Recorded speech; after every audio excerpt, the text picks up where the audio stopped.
우리나라의 석학이 모여 사회적 이슈를 박터지게 얘기한다. 이슈를 앞으로 보고 뒤로 보고 옆으로 보고 뒤집어보는 신개념 토크쇼 박터지는 톡! 네, 안녕하세요. 박터지는 토크의 진행을 맡은 조민정입니다.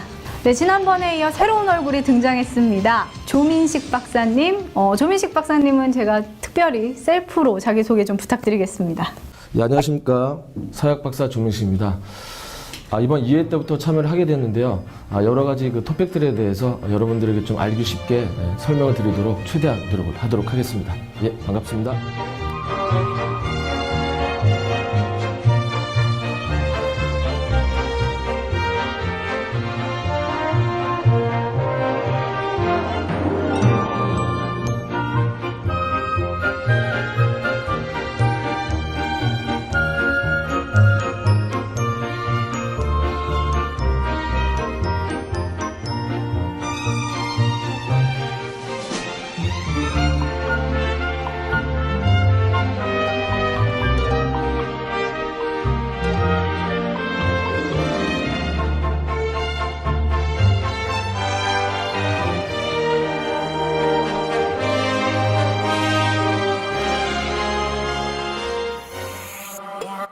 박토광이 되기 위한 가장 좋은 찬스, 호루라기를 불어라. 박터지는 박사들의 토크 박톡 패널들의 앞에는 서로의 의견을 견제할 수 있는 호루라기가 놓여 있습니다. 토론 진행 상황에 반론이 있거나 발언에 대한 불만이 있을 때 이 호루라기를 불어 바로 발언을 제지할 수 있습니다. 토크가 다 끝난 후에는 오늘의 토크왕 박토광을 뽑는 시간을 갖는데요. 과연 오늘의 박토광은 누가 될까요? 이번 주 이슈를 발의를 하도록 하겠습니다. 이번 주 7명의 전문가가 정한 이번 주 이슈 보도록 하겠습니다. 독도는 일본 땅? 일본의 아베 정권이 지난 4월 7일 독도는 일본 땅이라는 내용이 담긴 일본의 중학교 교과서 18종을 모두 바꿨습니다. 그 이튿날인 4월 8일에는 외교 청서를 통해 독도는 일본 땅이라며 연쇄적인 도발을 서슴지 않았습니다. 이 같은 아베의 태도는 한일 외교 관계에 큰 타격을 줄 것으로 보이는데요. 오늘 박톡 2편에서는 독도는 일본 땅이라는 아베 총리의 발언, 그리고 국내 외교 정책이 나아가야 할 방향에 대해 실인의 박사들과 토론해봅니다. 네, 아무래도 우리 국민들을 분노케 한 이슈가 아닐까 싶습니다. 독도는 일본 땅이다라는 영토권 주장, 그 다음에 역사 왜곡까지 계속 연쇄적으로 도발이 좀 많이 이뤄지는 상태인데요. 이에 대해서 좀 설명을 부탁드리고 싶습니다. 일본이 느닷없이 독도가 우리 땅이다라는 주장을 하는 걸로 생각을 할 수 있는데 실제로는 상당히 오래됐죠. 우리가 독도가 우리 땅이다라고 우리가 얘기를 해도 저쪽에서는 일본 땅이라는 주장을 아마 계속 견지할 그런 가능성이 높다고 볼 수 있습니다. 네, 근데 저는 이런 자꾸 도발적인 발언이 나온 것부터가 기분이 나쁜데요, 우선. 좀 우리나라가 만만한 건가요? 일본은 사실은 섬나라이기 때문에 거기에 1억 5천이 지금 살고 있거든요. 그러니까 답답해 죽겠죠. 거기서는 도저히 못 살겠다는 거죠. 그래서 일본은 옛날부터 대륙의 진출을 꿈을 꾸고 있었습니다. 임진왜란 때 도요토미 히데요시가 우리나라를 쳐들어오면서 얘기했던 게 대륙 진출을 하겠다는 거지 않습니까? 그래서 중국을 만주를 정벌하겠다는 게 사실은 그때 목표였거든요. 그 야욕이 지금 100년이 지난 지금까지도 지금 이어지고 있다는 것이 바로 독도의 사실은 근저다 이렇게 얘기를 할 수 있습니다. 그렇군요. 그 네티즌들의 질문을 미리 받았었는데 이렇게 이제 일본이 자꾸 우기기식 발언을 하는 것이 계속 지속이 되면 국제법상으로는 일본한테는 어쩌면 더 그러니까 유리한 위치에 있기 때문에 그런 발언이 나온다라고 얘기를 하면서 그럼 우리는 이에 대한 반박을 할 수 있는 충분한 데이터가 확실히 있는지에 대해서 이제 물어보셨거든요. 1951년에 미일 샌프란시스코 강화 조약이 있었어요. 그게 뭐냐면 이제 일본이 미국한테 이제 패전국 아닙니까? 원자탄 2방 맞았죠. 그래서 34만이 죽고, 그래서 이제 패전국인데 이제 그 전쟁을 끝내는 게 강화조약이에요. 강화조약을 하면서 일본의 권리에 대해서 미국이 이제 일본이 그때 이제 주권국이 되는 거죠. 그전엔 점령 상태에 있었죠, 미국에. 그러면서 이제 근데 그 조약에서 어떤 게 있냐 그러면 이제 일본은 조선에 관한 모든 권리를 포기한다. 이렇게 돼 있는데 거기서 이제 독도 얘기가 빠졌다는 거예요. 결과적으로 얘기하면. 그래서 자기들이 이제 국제법적으로 우리가 이제 이거는 우리 거다 이렇게 국제법적으로 얘기한다 그러는데 우리 입장에서는 예를 들어서 뭐 국제법이 뭐냐 하는 거는 좀 설명하려면 사실 좀 길어요. 예, 길은데 제가 말씀드릴게요. 잠깐만 기다려 보세요. 이거 중요한 얘기를 하는데 끊으면 안 되지. 그 잊어버렸잖아. 그러니까. 일본이 자꾸만 이렇게 도발을 하는 이유 중에 하나는 아까 그 갈등 지역이다, 분쟁 지역이다라고 하는 것을 세계적으로 알려서 보다 더 유리한 그 고지를 선점하겠다라고 하는 그 목적도 있다고 하는 거 아닙니까? 그렇죠. 예, 그래서 우리나라 외교부 같은 경우에는 계속 그 답답하다, 조용한 외교한다, 뭐 이렇게 비판받고는 있지만 외교부 입장에서는 저쪽의 그 전략에 우리가 휘말릴 이유는 없다. 그래서 휘말려서 분쟁 지역이라고 하는 것을 오히려 알려주는 역할을 할 필요는 없다. 이런 얘기도 있더라고요. 는 지금 한일 이 외교적 관계가 어쨌든 왔다 이렇게 뒤뚱뒤뚱 하고 있는데 이것도 이제 한 네티즌의 의견이긴 했습니다. 그래서 단도직입적으로 봤을 때 이렇게 한국과 일본이 붙는다, 외교적으로 붙는다라고 했을 때 그러면 만약에 손해를 더 크게 보는 쪽은 어디라고 생각하십니까? 뭐 제가 독도 문제나 뭐 교과서 문제, 역사 왜곡 문제는 단기간에 해결될 수 있는 문제가 아닙니다. 어차피 장기간 지속된다는 거를 생각을 한다면은 그럼 계속 그거 일본이 태도 바뀔 때까지 갈등 그 관계를 지속해 나갈 것인가 하는 그런 문제가 또 있거든요. 그러니까 좀 제가 의문도 갖고 있으면서 좀 그쪽으로 강조를 하고 싶은 것이 중국은 오늘도 그 언론에서 보니까 그 분쟁 갈등이 있는 지역 그 바다에다가 그 바지선들을 이렇게 동원해 갖고 모래를 퍼부어서 산호섬에 위에다가 섬을 만들고 있다라는 거예요. 예, 섬을 만들므로써 자기네들의 섬이 그곳에 있다라고 하는 그 영토를 이제 확정 짓는 거죠.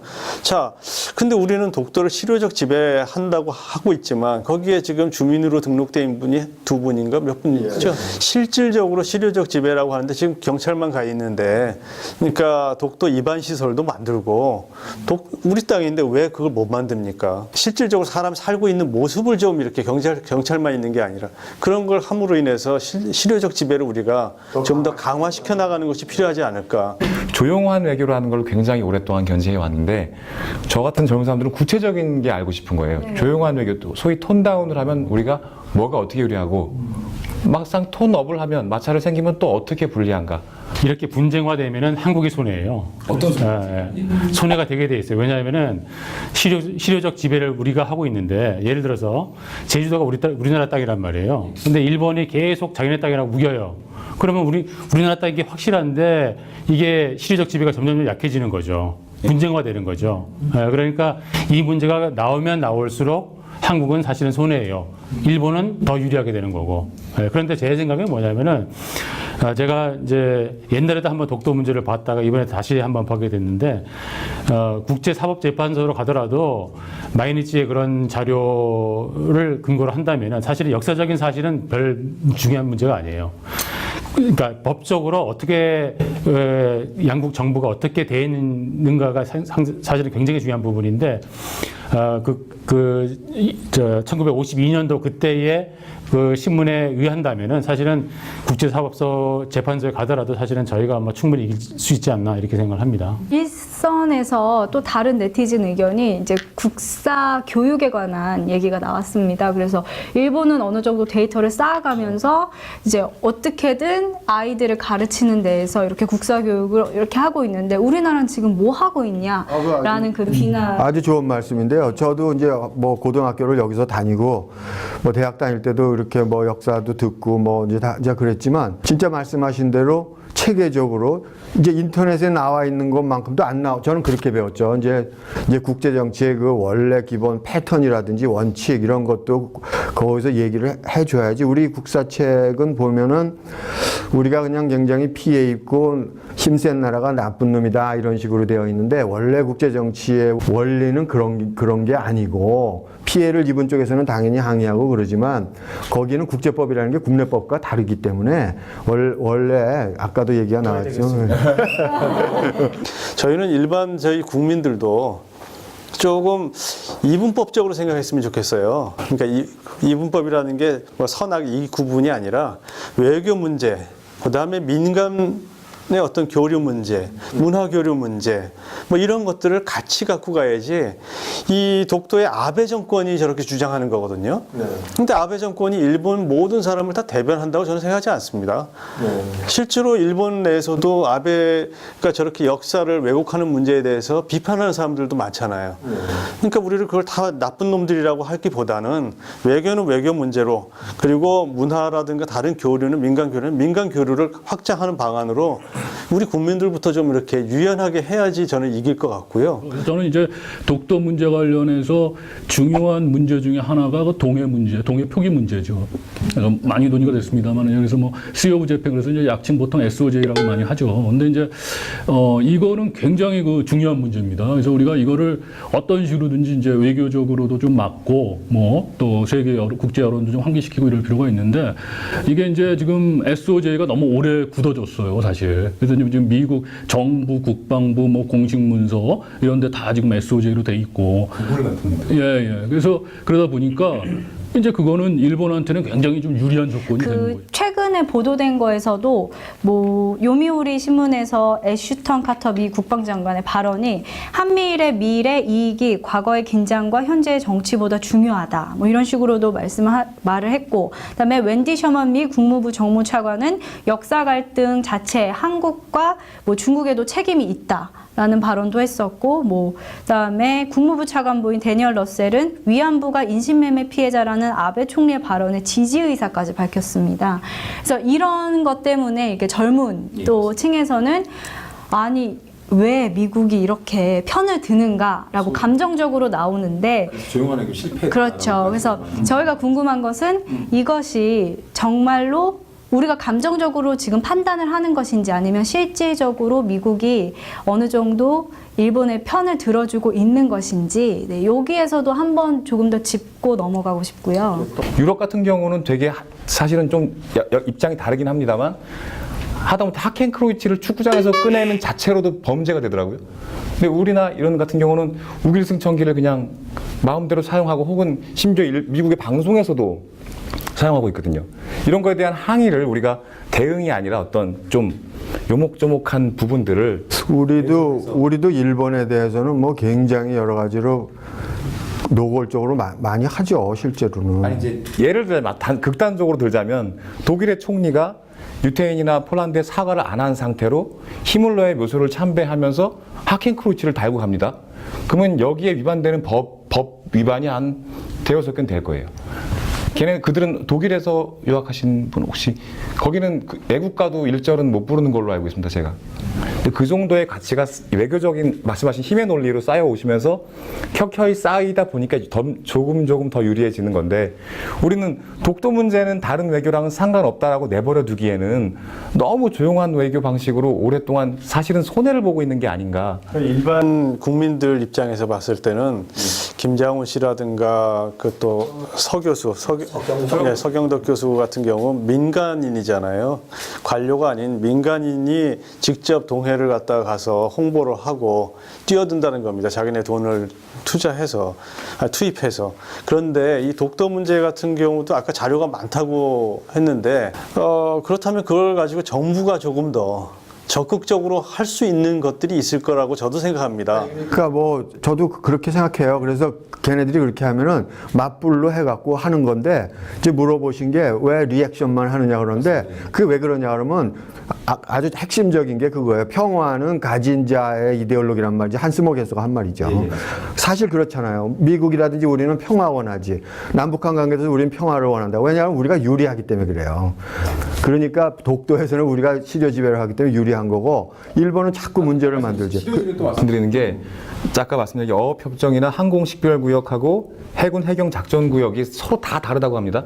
그 중에서 독도가 빠진 부분이 두어 곳이 있어서 그렇다면 시료 지배를 할 거라면은 단순히 주민이 거주하고 경찰이 있다라는 거 말고 어떤 행정적인 여러 구역에서도 사실은 포함하는 노력을 해야 되지 않을까. 수도 있죠. 또 하면 근데 그게 당장 급박하게 외교 현안으로 올라오고 그러면은 그게 여러 가지 차원에서 좋지 않다고 보는 건데 요지는 뭐냐 그러면 그런 것과 관계없이 이제 위기 시기가 이제 다가와요. 제가 볼 때는 앞으로 이제 위기가 오리라고 보는데 미중 관계 때문에 그런데 그때가 되면 그런 거에 관계없이 도발이 더 강력하게 올 거라고 보는 거지. 저희가 그런 걸 좀 얘기를 해야 될 것 같아요.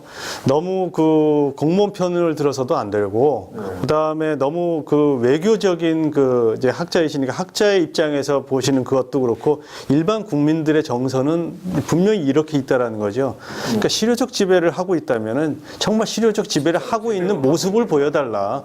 왜 이게 빠져 있느냐, 여기 식별구역에. 동해 표기 문제라든가 아니면 이 문제 같은 경우도 지금 빨리 그 전 국민의 뭐 중지, 대전 합의 그리고 또 보다 더 외교부도 이제 더 이상 내비뒀다가는 일본은 자국민의 그러한 그 교과서를 통해서 아이들을 완전히 역사 왜곡을 통해서 이렇게 교육을 시키고 그리고 그거는 그 어떤 그 강도는 좀 약해질지 몰라도 향후 일본의 그 태도는 변하지 않을 것으로 보입니다. 그럼 향후에 우리 아이들에게도 그 관련되는 거를 좀 빨리 정보를 좀 많이 좀 길었던 것 같습니다. 네, 발언 한 번도 하지 않으셨고. 그 좀 계속 제가 들어봤는데요. 제가 이제 그 우익 교과서 같은 게 지금 문제가 되고 있는 게 뭐냐면은 우리나라 입장에서는 우리나라 학생들은 이제 어릴 때부터 뭐 독도는 우리 땅이라는 그런 노래를 불러왔기 때문에 뭐 당연히 우리 땅이지라고 얘기를 하게 되는데 예를 들어서 지금 우익 교과서가 지금 전체 이제 일본의 청소년들이 배우는 교과서의 비중을 보게 되면 뭐 채 6%까지 그 올라가진 않다고 얘기를 하더라고요. 이제 예를 들어서 뭐 일본에서 뭐 그대로 두게 되면은 뭐 다케시마 일본 땅 이런 노래가 뭐 예를 들어서 나와서 초등학교 때부터 부르게 된다면은 나중에 그 세대들이 이제 20살, 30살이 뭐 되게 되면 원래 사회라는 게 상당히 무섭지 않습니까? 어렸을 때 그 사회와의 주요 수단 가운데 하나가 교과서인데 그 교과서에 있는 것은 청소년들 입장에서는 100% 이제 진실로 받아들이지 않습니까? 그 세대들이 커서 나중에 기성세대가 됐을 때 또 저는 상당히 문화적으로도 충돌이 발생하고 많은 문제가 지금까지 일본에서 이런 역사 왜곡을 할 때 또는 독도에 대한 도발을 했을 때 나왔었던 언론에서의 반응이라든가 국민들의 반응 다 똑같습니다. 지금 말씀하셨던 다 그런 것이었고 국회에서도 똑같고 또 뭐 다 그랬었어요. 그리고 외교부에서 뭐 대사 초치하고 이런 것도 다 똑같았습니다. 앞으로도 난 똑같을 거라고 생각합니다. 이게 지나가면 다른 이슈가 덮어버리면 또 지나가고 이러는 거거든요. 그런데 이제 외교 문제는 아까 말씀하신 것처럼 상당히 복잡한 그 외교적 관계 속에서 또 전문 외교관들이 전략을 가지고 이렇게 하는 거기 때문에 저는 그걸 건드리고 싶지는 않아요. 뭔가 그 조용한 외교를 했을 이유가 분명히 있을 거라고 생각합니다. 그런데 중요한 것은 국민 입장에서 본다면 이제는 이 국내에서 독도에 대해서 최소한 보여주는 우리 그 정부의 모습은 조금 달라졌으면 좋겠다라는 거예요. 이해가 되는 정책을 좀 해줬으면 좋겠다라는 겁니다. 독도에 대해서. 저는 그 조용한 외교에 대해서 일단은 지금 시점에서의 판단은 실패했다고 판단을 하지만은 과거에는 성공했습니다. 왜냐하면은 이센가쿠 열도하고 북방 4개섬인가요? 그거에 비해서는 분쟁하고가 덜 됐어요. 이게 조용한 외교의 승리예요. 그런데 이렇게 조용하게 하다 보니까 아베가 마음대로 떠드는 거죠. 일본 정부가. 그러니까 이런 걸 보니 우리나라 국민은 더 열을 받는 거죠. 그렇기 때문에 지금 시점에서는 조용한 외교는 더 이상 안 된다는 겁니다. 그래서 우리 유찬열 교수님께서 말씀하셨다시피 이 외교 전략에도 뭐가 있냐면 tit for tat이라는 게 있거든요. tit for tat. 너 하나 때리면 나도 때린다는 거거든요. 그러니까 이걸 분명히 보여줘야 돼요. 일본에서도 뭐가 그런 식으로 교과서도 뭐 싣고 뭐 이렇게 하게 되면 우리도 똑같이 하는 거예요. 제 생각에는 우리나라의 군사력과 경제력이 세져야 돼요. 그게 있어야지 외교력이 생기는 거지. 그게 없으면, 그리고 우리나라의 특징 중에 하나가 뭐냐 그러면 군사력이 중요하다는 걸 잘 몰라. 그건 저는 그거 굉장히 이상하게 생각하는데, 경제력 중요하고 국민의 단합도 중요하고 맞죠. 그러나 군사력은 사람들이 거론을 안 하는데, 국제정치의 역사는 첫 번째가 군사력이에요, 원래가. 그래서 군사력이 가서 경제를 창출하고 경제가 군사를 서포트하고 외교하고 같이 움직이는 거지, 그게 따로 노는 게 아닙니다. 한일 간의 충돌이 있을 수도 있다는 말씀 아까 하셨는데, 저도 평화헌법 관련해서 미일 관계가 꺼리끼어지는 부분 중에 하나가 뭐냐면, 지금의 해상 자유대는 독도에 있는 대한민국 해경한테 총을 쏠 수가 없다고 합니다, 법적으로. 근데 이 해상 자유대가 해군으로 변경되어서 교전권이 생겼을 경우에는 말씀하신 경우처럼 교전이 가능하게 되는 경우거든요. 제 이제 개인적인 생각에는 이제 수천 년의 이제 외교사라는 게 있지 않습니까? 외교의 역사를 보면은 패턴은 거의 비슷해요. 그리고 아까 말씀드린 것처럼 여론도 어느 촉매가 생겨서 이제 뭐 1차 대전 때도 뭐 오스트리아 황태자가 죽었듯이 그런 식으로 촉매가, 근데 그게 오스트리아 황태자가 죽어서 그런 게 아니죠. 영국하고 독일하고 물 밑에서 싸운 거잖아요. 지금은 미중 관계가 그런 거죠. 한일 관계도 마찬가지예요. 그러니까 외교적으로 하는 것도 다 좋고 그런데, 그래서 항의야. 그렇지만 제가 볼 때는 일본이 물러나지 않을 겁니다. 그러니까 계속 외교적으로는 에스컬레이트가 되겠죠. 그러면서 이제 점점 우리는 한미일이 같이 행동했으면 이제 우리 한미가 동맹인데, 그런 거에서 이제 이게 문제가 또 될 수도 있죠, 사실. 그러니까 수위 조절하는 게 아주 중요하죠. 뭐가 더 급박하냐, 우선순위를 어디에 두느냐, 우리의 국익이 어디에 있느냐. 미국하고 일본이 지금 가까운 게 사실은 우리한테 좀 껄껄할 수 있는데, 제 개인적으로는 전혀 걱정할 거 없습니다, 그거는. 아니 저는 좀 그게 그렇지가 않고 굉장히 중요한 문제인데. 그리고 왜 그래, 제가 말을 마저 할게요. 왜 그러냐면은 이거는 사람하고 똑같아요. 가까워졌다 멀어졌다 하는 거예요. 그 전에 제가 경제학자이기 때문에 그럴 수 있는데, 제가 이거 맞아 끝낼게요. 그 MB 정부 때는 우리가 더 가까웠어요. 다 동의하시죠, 그거는? 그렇죠. 그러니까 그렇게 바뀌는 거예요. 그렇게 바뀌는 거. 그 다음에 지금은 일본하고 미국하고 가까운 이유가 뭐냐면은, 중국이란 나라가 있는데 아까 말씀하신 대로 AIID하고 사드하고 문제가 있으니까 미국이 가까워진 거예요. 그런 거. 근데 제가 볼 때 그게 결정적이에요. 그러니까 거기가 분위기가 바뀐 건데, 그런 분위기라는 거는 사실 계속 바뀌는 거기 때문에 거기에 너무 이렇게 할 필요 없다고 생각을 하고, 그 다음에 군사력을 얘기하셨는데 우리나라 군사력도 만만치 않아요. 그 다음에 경제적으로 해석할 때에 일본도 똑같이 개방 경제예요. 우리나라 개방 경제고, 만약에 전쟁이 나면 굉장히 큰 문제가 생깁니다. 그렇기 때문에 당분간은 어떤 군사력에 의해 가지고 서로 상호 이렇게 뭐 폭격하고 이렇게 그럴 가능성은 당분간은 없다. 저는 이렇게 생각을 합니다. 마지막 말씀에 제가 동의를 하는데, 우선 말이죠. 우선 우리가 알아야 될 것이, 한국 전쟁 이후로 해가지고 그 이제 냉전되면서 미국이 우리나라보다, 그러니까 일본보다 우리를 중시한 적이 한 번도 없어요. 일관되게 일본을 중시해 왔습니다. 그 원칙은 지금도 벗어나지 않고요. 다만, 그러니까 이제 물론 미국한테 한국도 중요하지만, 일본이 중요하냐 한국이 중요하냐 선택하라고 그러면 일본을 선택하죠, 미국이. 그리고 우리가 개인적으로 뭐 경제적으로나 군사적으로나 이런 거 다 따져봤을 때 미국한테 어떤 나라 더 중요하냐, 그거는 뭐 답이 나와 있습니다. 그리고 이제 지금 이제 외교 관련해서 이번에 지금 아베가 뭐 미국 방문해가지고 여러 가지 이제 뭐 얻는 것도 있고 이제, 그런데 기본적으로 미국이 일본을 갖다가 중시하고 있지만은 그거에 덧붙여서 지금 그 경제적인 그 비용, 일종의 보통 이제 비공식적 로비 비용이라고 얘기하죠. 그것이 우리하고 이제 비교가 안 된다고 그러죠. 그러니까 이게 뭐 예를 들면은 지금 아까도 뭐 자료 문제 같은 거, 우리 근거 같은 거 많이 얘기했는데, 지금 자료 문제가 아닙니다. 우리도 자료도 있지만은 뭐 일본도 다 찾아내고 조작하고 뭐 하여간 다 이렇게 만들어가지고 자료를 다 갖고 있어요. 이제 전혀 제가 처음에 말씀드렸듯이 근거 없이 얘기하는 게 아니거든요. 다 자료가 있습니다. 근데 이제 이 자료를 뭐 유포시키고 인식시키고 하는 게 중요한데, 그거는 우리가 이제 일본한테 지금 딸리고 있죠, 사실. 그리고 예를 들면 자료를 다 제시해도 독도 얘기하다가 미국까지 갔는데 이게 상당히 그 복잡한 문제이고 다 얽혀 있다라는 것은 뭐 다 인정하잖아요. 뭐 독도 문제는 그거는 저는 사실은 대일 국민 감정일 뿐이지 독도를 저희가 잃어버릴 거라고 앞으로 교전이 발생해서 잃어버릴 거라는 생각을 저는 하나도 안 합니다. 근데 아까 말씀드린 것처럼 그냥 조금 더 정책을 좀 실질적인 것을 해주면 좋겠다라는 거고, 하도 언론들에서 조용한 외교, 게으른 외교, 답 없는 외교 이런 식으로 계속 하다 보니까 국민들도 그냥 이것만 보면 진짜 그런 것 같다. 우리나라 외교가 못해서 일본이 독도를 교과서에 넣었다 이렇게 생각하는데, 일본은 늘 그러니까 게재할 의도를 이미 갖고 있었고 작업을 했고 이미 다 우리도 알고 있었어요. 우리가 반대를 할 수 있는 입장도 아니고 자기네가 넣겠다는데 우리가 어떻게 합니까 그거를. 그래서 넣었어요. 근데 그걸 갖다가 한국 외교 줄지 답 없다 그러고 이렇게 게으르다고 하는데 이게 뭔가 좀 잘못된 거예요. 사실 언론도 잘못된 거예요 이게.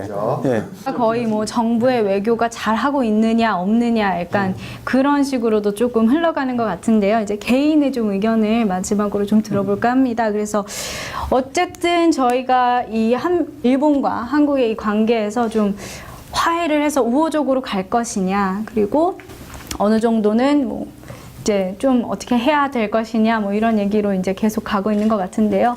마지막 이런 이제 발언과 관련을 해서 한마디씩 부탁드리겠습니다. 저는 그러니까 이렇게 생각해요. 우리가 이제 역사적으로 일본하고 감정이 있는데 우리가 이제 항의할 거는 항의하고 기분 나쁜 건 기분 나쁜 표시를 하지만 더 중요한 거는 우리가 힘을 길러서 일본보다 힘이 더 세지잖아요. 아까도 말씀드렸는데 이제 군사력과 경제력이 세지면 외교력도 더 세지죠. 그러면 그때 가서 어떤 생각이 나냐면 자식들 우리 괴롭혔지 옛날에. 자식들 지금 꼴 좋다. 이제 이런 날을 우리가 만들어야 된다고 생각하고, 경제는 뭐 해도 되지만 군사는 사실 좀 민감한 거거든요. 원래 김정은이도 보세요. 그거 다 굶어 쓰러져 가는데 핵무기는 안 놓으려고 하는 게 군사력이 중요하다고 생각을 하기 때문에 그러거든요. 그러니까 그런 걸 잘 판단을 해서 저는 미래지향적으로 가도 우리가 힘만 기르면은 전부 다 해결이 되지, 힘이 없는 한에는 여러 가지로 계속 상처받는다. 그렇게 생각합니다.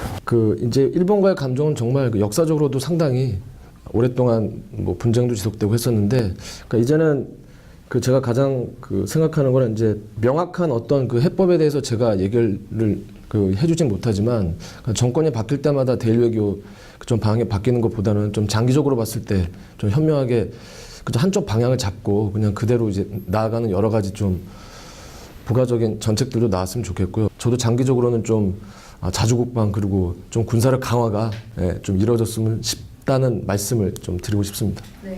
이 만약에 독도가 미국 땅이었으면 일본이 저렇게 하겠는가라는 겁니다. 아마 찍소리 못하고 아마 조용히 있을 겁니다. 당분간은 적어도.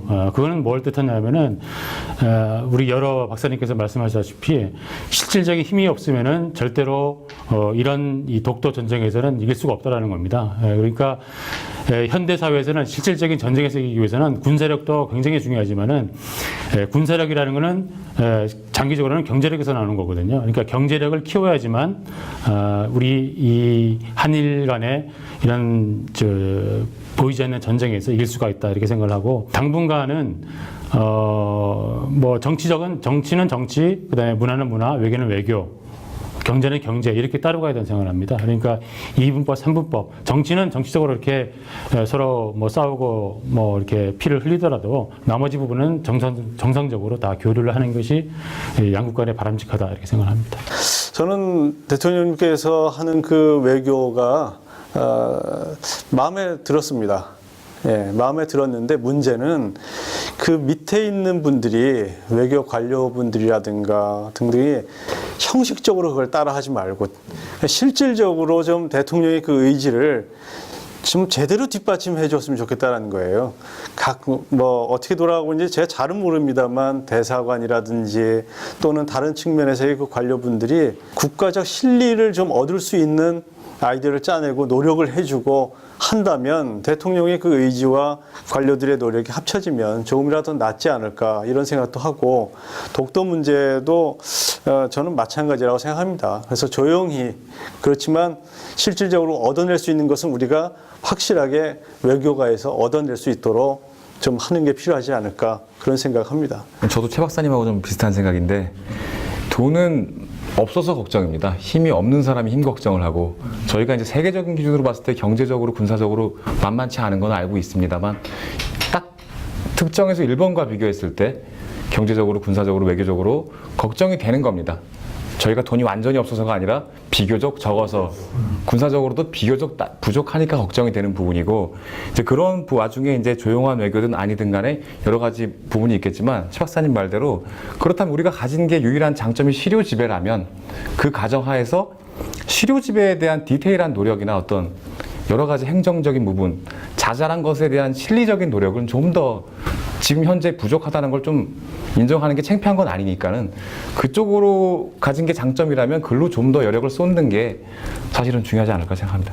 독도 문제 그리고 뭐 왜곡 문제 다 어렵습니다. 그리고 뭐 외교적인 문제는 또 더 미묘하기 때문에 어려웠는데 뭐 국민의 입장에서는 조금 더 역사적인 문제에 대해서 관심을 갖고 또 나라에서 하는 일을 어느 정도는 믿어주는 게 또 필요하지 않나라는 생각도 들었습니다. 네, 오늘 그러면은 이슈는 마무리를 하겠고요. 오늘의 또 저희의 대망의 박토광을 또 뽑아야 되는 시간이 돌아왔습니다. 그래서 토론이 끝난 후 전 출연진들이 무기명 투표를 해서 오늘의 박토광을 뽑습니다. 모두 열심히 토크에 참여해 주었는데요. 박토광은 누가 될까요? 유찬열 박사님, 네, 이걸 박토광이십니다. 네, 축하드립니다. 네, 그러면 이 독도 문제와 관련을 해서 좀 없애버리고 싶다, 깨버리고 싶다 하는 문제들 발언을 해주신 후에 시원하게 또 깨주시기 바랍니다. 아, 그냥 뭐 얘기하면 되는 거죠? 네. 저는 우리가 여기다 깨요? 네, 말씀. 강대국이 됐으면 좋겠습니다.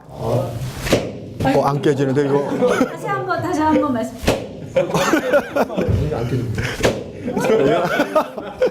네가 좀 대리로 좀 데퓨티 이거 왜 깨?